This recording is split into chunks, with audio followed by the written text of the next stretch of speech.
For the next few days, the topic is going to be about Rigathi Gachagua because of the differences that they have with his boss and the looming ouster. The impeachment motion that is about to be tabled on Tuesday, and many experts believe it is going to be ugly, it is going to be messy, it is going to be stormy. My only problem is I'm praying that as we delve so much and we are so much engrossed about what we have been fed with, a done deal is not being signed, because we may just wake up and find out that our airport is gone. But Rigathi Gachagua had a meeting with journalists in his current home, and Rigathi had a message to Raila Odinga. Let's listen to him. Kuna impeachment ambayo inaletwa na watu wanauliza, Deputy President, uko na numbers ya kutuokoa pale bunge? Swali ya pili, wakati Mheshimiwa Raila Odinga walisalimiana na Uhuru, matatizo ya naibu wa rais wakati huo William Samoei Ruto yalianza pale. Matatizo yako na Mheshimiwa Ruto akiwa president, ukiwa deputy president, yameletwa na Raila ama yalianza kitambo? Well, hii maneno ya impeachment nafikiri tumeongea sana. Mimi sijui kama tuko na numbers ama tuna. Bunge watapiga kura bila wanataka, lakini wafanye public participation, waulize wananchi maoni yao, hasa hapa Meru, Embu, Tharaka Nithi, waulize wananchi maoni yao. Mimi tu ningewashauri tu, siwezi kuwalazimisha.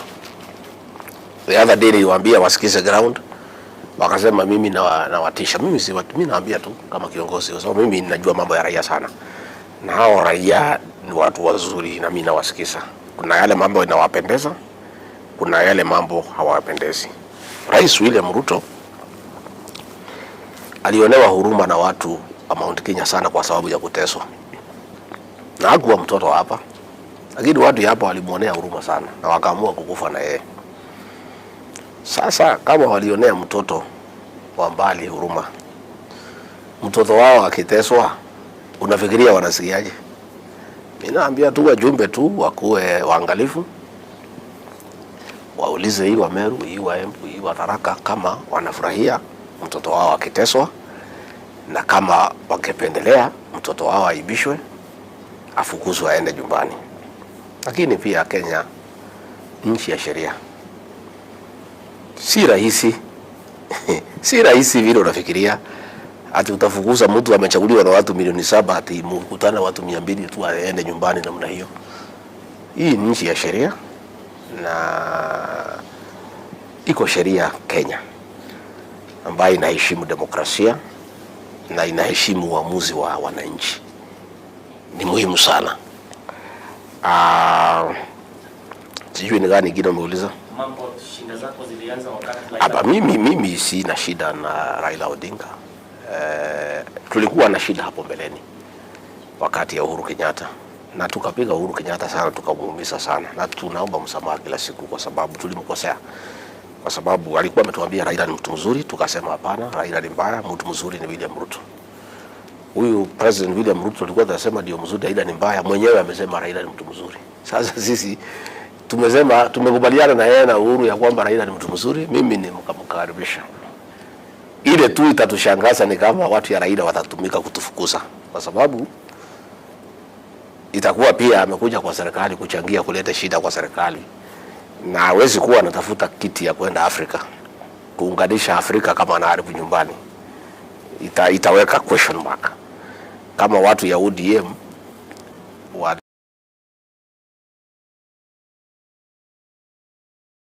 wataunga mkono kuharibu serikali ya Kenya kwanza ambayo hawakuchangia, then itaoneshana ya kwamba Raila amekuwa mtu ya uchokozi na amekuja kwa serikali kuharibu. Hiyo ndio itaonekana. Kama watu yake watapiga kura ya kunifukuza, Wakenya wataona ya kwamba yeye ameingia kwa serikali kuharibu, kwa sababu tuliambiwa na rais amekuja kutengeneza, hatukumeambiwa atakuja kuharibu.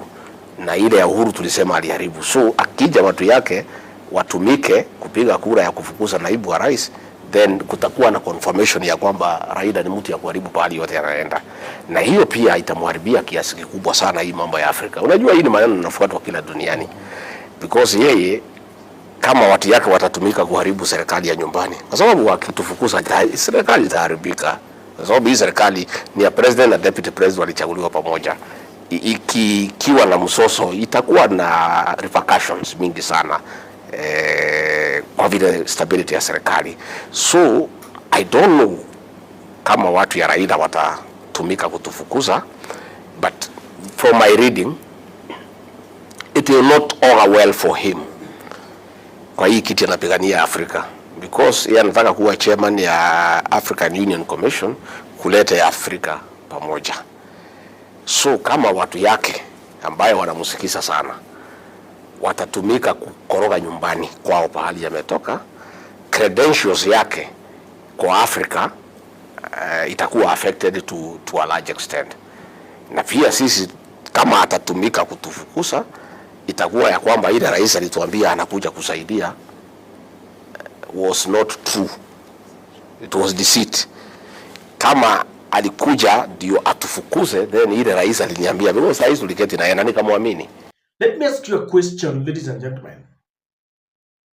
Is there any reason why Raila or the ODM members should impeach Rigathi Gachagua? Is there any reason why they should vote to impeach him? And what could be the reasons? And is there any reason why Raila and the ODM members should spare Rigathi Gachagua? Because many have weighed on this discussion, and they are saying that Rigathi Gachagua prepared his bed and he must lie on it. They're saying that he got drunk with the power. He told off Raila Odinga. In fact, many ODM leaders and members believe, ODM supporters, that it is Rigathi Gachagua who wanted to finish Raila Odinga during the Azimio protests, when Raila's vehicle was sprayed with bullets. And remember how Rigathi Gachagua once warned Raila Odinga in one of the funerals of the Mau Mau Shosh, when she was being buried. That was in Central. And he warned Raila Odinga. And you all remember about the traps that he had laid in State House, and he had said that Raila would not get close to State House. So many feel that when he got to power, he didn't spare anyone in front of him, before him. He frustrated Uhuru, he frustrated everyone. And now they're saying that it is too little, too late. And those who are supporting his impeachment are saying that this is the time for Raila to strike. Many are also arguing, the proponents of his impeachment are saying that Raila has stood by the Mount Kenya fraternity, that it started with Jaramogi when he was approached to form a government, and he said he would not form a government before Kenyatta, who was then in prison, was released. And then they remember the Kibaki Tosha in 2002, and they're saying that the Mount Kenya fraternity should have reciprocated in the last election when Raila presented himself to them. And they're saying that had they voted in Raila and Martha Karua, maybe they wouldn't have been facing all these problems. And so those who are supporting Rigathi's impeachment are saying that this is the right moment when Raila should strike. And they feel that Raila has the final laugh. He who laughs last laughs best. But the opponents of Rigathi's impeachment are saying that Raila will be seen as a man who is being used by William Samoei Ruto. that when they joined the government first, he was, deceived by Ruto that Rigathi wanted to impeach William Ruto, and therefore he came in to help. Because William Ruto apparently told him that if he was not going to help, then William Ruto would surrender leadership of the country into the military hands, and there were some fears that there would be division within the military ranks, and it could end up the Somali way. And Raila neutralized the Gen Z's protest. And then now they are also the ODM fraternity is also being used to oster Rigathi Gachagua, and many feel that Raila is helping William Ruto to fight a war that he was not part of, because he selected Martha Karua, and Rigathi and Ruto selected themselves, and they were full of themselves. And many feel that Raila should not get into this war because William Ruto is only but using him. And they are also saying that William Ruto is using them to carry the mess in the government, including the Adani deal that is now the new talk in town, the elephant in the room. But Rigathi is telling Raila one thing, that as you go to the African Union Commission quest to become the chairman, then you are appealing to the continent that you are going to unite Africa, including the warring countries. And it's telling Raila that you should not blow hot and cold, that at the same time you're saying that you want to unite the continent, yet back at home you got into the government to cause chaos. When you look at it very critically, he's warning Raila Odinga that if you do this, then your chances of being elected will be minimal, because many African countries are looking at you and how you are rocking this government.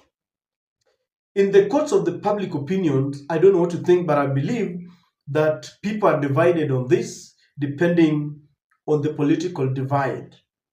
I don't know. As always, politics is about interest and betrayal, and of course revenge is part of it. Sometimes when I look at Rigathi, I don't know whether to sympathize with him. I don't know whether to feel that it is his time to face this betrayal. Maybe this will make him a better man in the future, because he is taking over Mount Kenya, and maybe come 2027 he will be a better leader, a leader who does not talk about the unity and of a particular area. I don't know, but he says every politics is local and charity begins at home. But what do you conclude from that? Because it is a warning to Raila Odinga. Number one, the reality has dawned on Rigathi Gachagua. At first, it was just a talk, like a hearsay, that Rigathi would be impeached. But now, even Rigathi himself now confirms that, I don't know whether this is the last time I'm speaking as a deputy president, because members of parliament have appended their signatures. And it seems that William Ruto has got the requisite numbers to impeach Rigathi Gachagua. It is about to go down, and Rigathi Gachagua is alive to those facts. And he knows very well it is over for him. I also see a very usual narrative of trying to blame Raila Odinga whenever there is any problem and challenges and predicaments in Mount Kenya. And if Rigathi Gachagua is still going to peddle this narrative, because earlier on I heard the Wamaua, that member of parliament, saying that it is Raila who is responsible for their predicament. While it is true that had Raila not supported William Ruto wouldn't have the requisite numbers to impeach Rigathi Gachagua. It is not true that Raila is the soul and the genesis of the problems that are facing Mount Kenya. If anything, Raila presented himself together with Martha Karua. Had they voted him in, things would be different. They rejected him and they voted in William Ruto. They painted Mount Kenya yellow.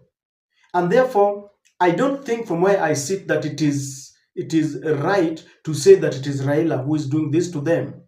The genesis begins from 2022. They voted in William Ruto, and therefore they are being rejected by the man that they voted in. So this narrative of blaming Raila is something that cannot sell now. It has been used in every election year. Whenever Raila presents himself to be elected, they always say Raila is bad. It is the same narrative that I see here. Rigathi is also trying to whip the emotion of his people and is pointing the fingers at the person he feels could be. Of course, he was a bit polite and he says he doesn't have a problem. But in a way, he's saying if Raila allows these people to vote to impeach him, then he will know that Raila, it will corroborate the facts that they've always heard about Raila, that he's chaotic, that he comes into a place only to divide. Again, if you ask me, this is not true. And I don't know whether Raila has got a bone to chew with Gachagua. I don't know whether it is his time to revenge. I don't know. Maybe in a way he's also telling Raila, pleading that you can talk to William Ruto. You can tell him to spare me. Maybe this is also a coded message. Because if today Raila will tell William Ruto, please spare that man, just spare him, William Ruto would listen. And if Raila would withdraw his support and tell his people that on this, we are not going to support the impeachment of Rigathi Gachagua, that is it. It is a plea. Please, Raila, it is in your hands.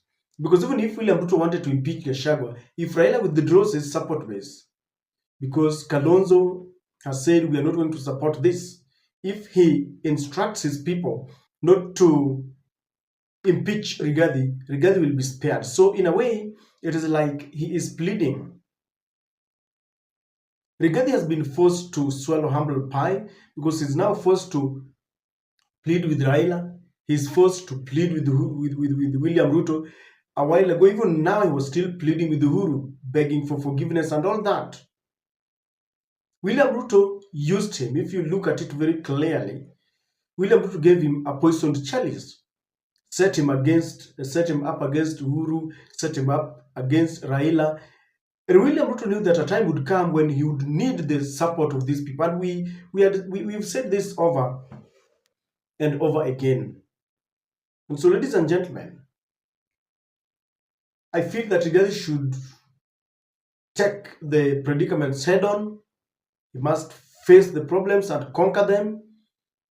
Whichever way it goes, he's got a chance to be a better person. He's a politician. He's taking Mount Kenya.